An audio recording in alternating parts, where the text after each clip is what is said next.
ادارہ شماریات نے کہا ہے کہ ایک ہفتے میں مہنگائی میں 2.82% کا اضافہ ہو گیا۔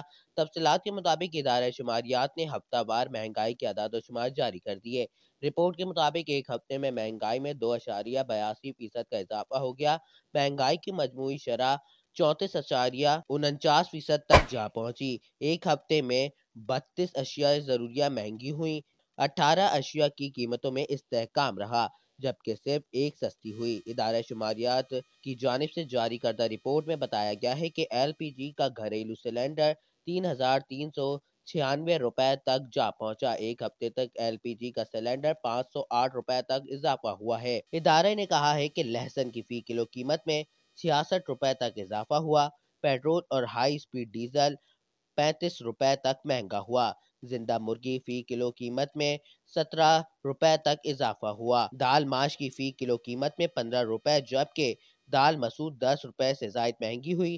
ادارہ شماریات کے مطابق فی درجن انڈے 10 روپے تک مہنگے ہوئے۔ دال مونگ 6 روپے، چاول 4 روپے، چینی 2 روپے 12 پیسے مہنگی ہوئی۔